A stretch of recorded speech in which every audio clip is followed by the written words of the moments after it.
আসসালামু আলাইকুম বন্ধুরা, কেমন আছেন সবাই? নিশ্চয়ই সবাই অনেক অনেক ভালো আছেন। আপনাদের সাথে আছি আমি আনিসুল ইসলাম। বন্ধুরা, আজকে একটি গুরুত্বপূর্ণ বিষয় নিয়ে আলোচনা করব, সেটি হচ্ছে মঞ্চভীতি। আমাকে অনেকেই জিজ্ঞেস করেন, ভাইয়া যখন মঞ্চে পারফর্ম করতে যাই বা কোনো বক্তব্য রাখতে যাই, দেখা যায় কি প্রায় খুব নার্ভাস ফিল করি, হাত পা কাঁপে, বুক ধড়ফড় করে। এই বিষয় থেকে আসলে কিভাবে মুক্তি পাওয়া যায়? বন্ধুরা, এই বিষয়ে আজকে বিশদভাবে আলোচনা করার চেষ্টা করব, যার মধ্য দিয়ে এই ভিডিওটি আপনাদের অনেক উপকারে আসবে আমি আশা করছি, এবং মঞ্চভীতি থেকে মুক্তি মিলবে। বন্ধুরা, তার আগে একটি অনুরোধ আপনাদের কাছে, সেটা হচ্ছে আমার এই ভিডিওটি যদি আপনাদের ভালো লেগে থাকে তাহলে অবশ্যই আমার চ্যানেলটি সাবস্ক্রাইব করবেন, শেয়ার করবেন বন্ধুদের কাছে ভিডিওটি, এবং বেল আইকনে ক্লিক করবেন যাতে আমি নতুন কোনো আপলোড দেওয়ার সাথে সাথে আপনারা সেটি পেয়ে যান। বন্ধুরা, চলুন আলোচনার শুরুতেই জেনে নেই মঞ্চভীতিটা আসলে কি। মঞ্চভীতিটা আসলে এক ধরনের ভয়। কোনো ব্যক্তি যখন স্টেজে ওঠে, সবার সামনে যায়, কোনো কিছু পারফর্ম করে, কোনো বক্তব্য রাখে, তখন এক ধরনের সে ভয় ফিল করে, এক ধরনের সে নার্ভাসনেস ফিল করে, তখন তার বুক ধড়ফড় করে, তার হাত পা কাঁপে, তার কাছে মনে হয় যে সব ভুলে যাচ্ছে, তার কাছে মনে হয় যে আসলে সে কোনো কথাই বলতে পারবে না। এই ধরনের ভয়টা যখন জেঁকে বসে তখনই আসলে সেটাকে মঞ্চভীতি বলা হয়। অনেক শিল্পীরাই আছেন যারা আসলে পারফরমেন্সের শুরুতে এই ধরনের ভয় অনুভব করেন, টেনশন ফিল করেন, কিন্তু নিজেরা নিজেদের মধ্যে আলোচনা করতে চান না।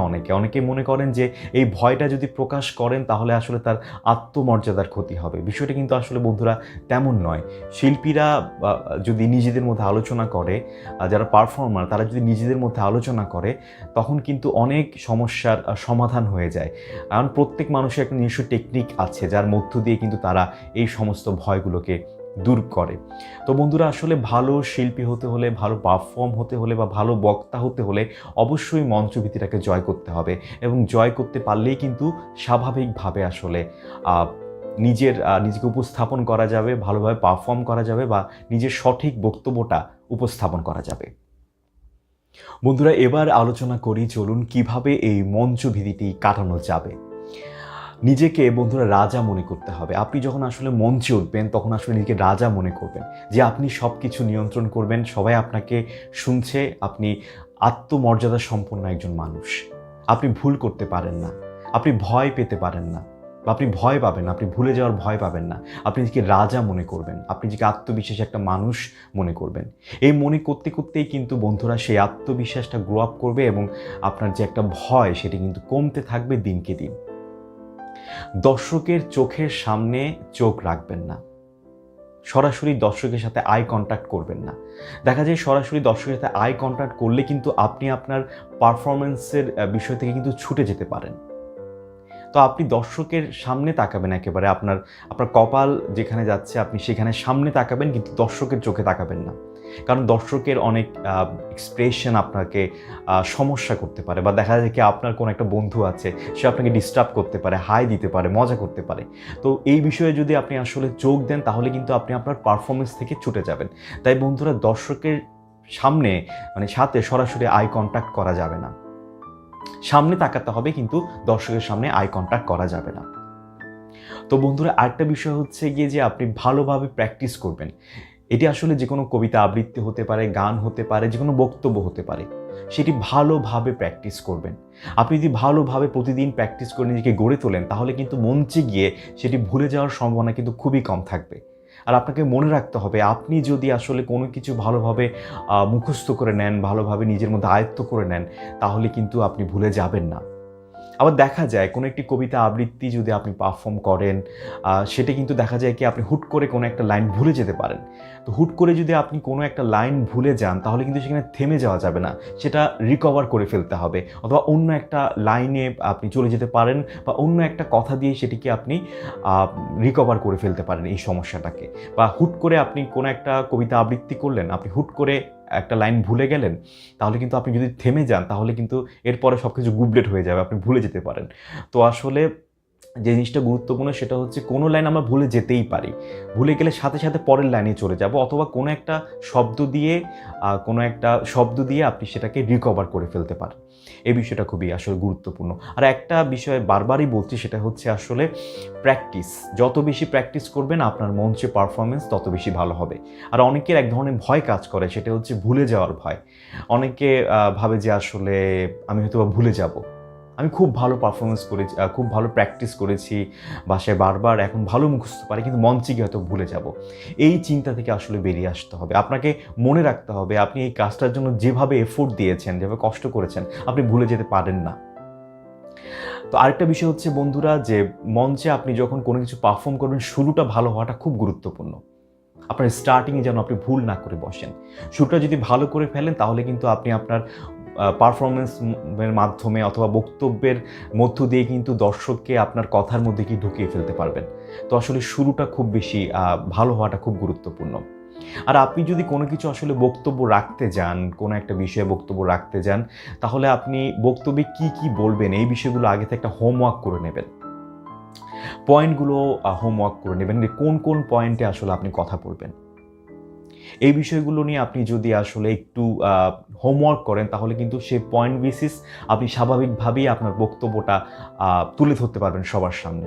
এখন আপনি যদি খুব বেশি স্ক্রিপ্ট নির্ভর হয়ে যান, তাহলে কিন্তু আপনি চিন্তা করবেন যে আপনি স্ক্রিপ্টের মতো করে পড়বেন। সেটা হলে কিন্তু আপনার ভুল হওয়ার সম্ভাবনা অনেক বেশি থাকে। আপনি চেষ্টা করবেন একটা পয়েন্ট ধরে স্বাভাবিকভাবে আসলে কিভাবে কথা বলা যায়, এই বিষয়টা নিয়ে আসলে বন্ধুরা মাথায় রাখতে হবে অনেক বেশি।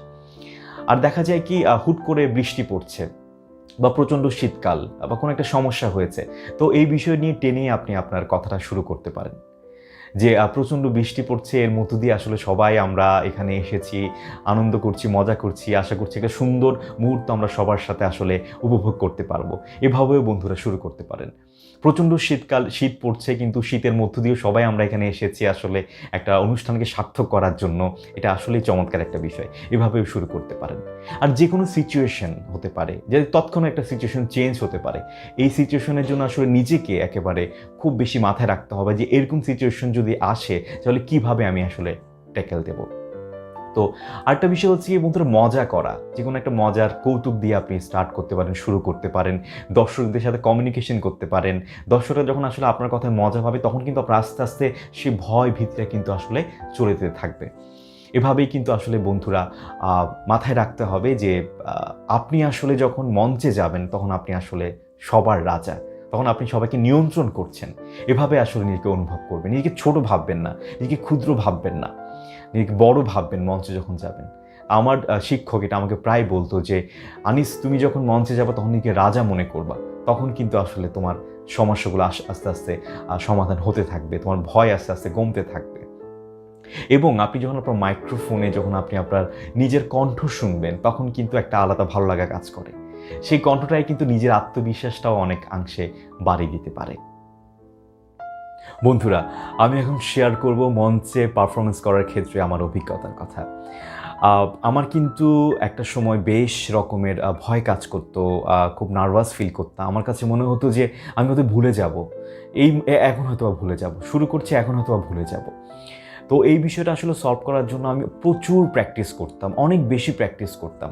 ওয়াশরুমে গিয়ে প্র্যাকটিস করতাম, গোসল করতে গেছি প্র্যাকটিস করতাম, ছাদে গেছি প্র্যাকটিস করতাম। অল টাইম আমি নিজেকে প্র্যাকটিসের মধ্যে রাখতাম। দেখা যায় কি ওটা করলে আবার পারফরমেন্সটা আসলে ভালো হয়ে যায়।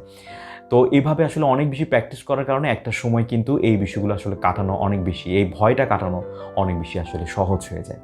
আরেকটা বিষয় মাথায় রাখতাম, সেটা হচ্ছে ইনকেস যদি আমি কোনো একটা লাইন ভুলে যাই, তাহলে কিভাবে সেটা সলভ করব। আমি দেখা যেত যে ওই লাইনটা আমি অন্যভাবে সলভ করে ফেলেছি, বা দেখা যায় অন্য পরের লাইনে আমি চলে গেছি। তখন আসলে কেউ খুব একটা বুঝতে পারেনি বা বুঝতে পারবে না, কারণ এইরকম বিপদে পড়লে আসলে এরকম করা ছাড়া আসলে কিছু করার থাকে না। তো বন্ধুরা দেখা যায় কি আমি একটা হোমওয়ার্ক করতাম, আমি যখন উপস্থাপনা করতাম একটা হোমওয়ার্ক করতাম, কীরকম সিচুয়েশন ফেস করতে পারি। হুট করে এসে আমাকে বলা হলো যে আনিস এটা তোমাকে বলতে হবে, একটা অ্যানাউন্সমেন্ট দিতে হবে, কোনো কিছু একটা হারিয়ে গিয়েছে। হুট করে এসে বলল যে অমুক অতিথিকে তোমাকে এখন ডাকতে হবে, এখন তাড়াতাড়ি ডাকো। তো এই সিচুয়েশনগুলো আমি জানি, এগুলো খুব ফেস করতে হয় যারা আসলে উপস্থাপক তাদের ক্ষেত্রে। তো এই বিষয়গুলোর জন্য আমি সবসময় মেন্টালি আসলে রেডি থাকতাম। হুট করে আমি তখন আসলে এটা ক্যাচ করে বলে দিতাম। তো দেখা যায় কি কাজ করতে করতে এই সমস্যাগুলো বন্ধুরা আস্তে আস্তে আসলে কমে আসবে।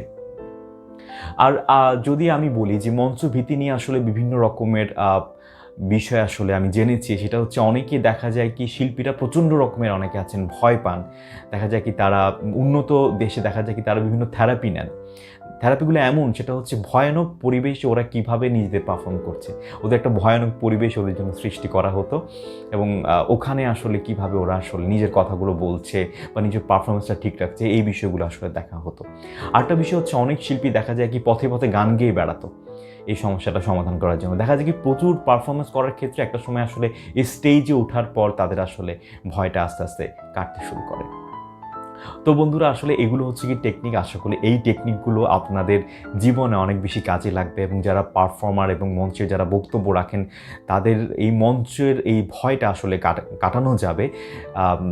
এবং এই টিপসগুলো যেগুলো আসলে আপনাদের সাথে আমি শেয়ার করেছি, আশা করি আপনারাও এই বিষয়গুলো আপনাদের জীবনে অ্যাপ্লাই করবেন এবং ভালো পারফর্মার হওয়ার ক্ষেত্রে কিন্তু এই টিপসগুলো মেনে চলার এবং হোমওয়ার্ক করার, বারবার প্র্যাকটিস করার কোনো বিকল্প নেই।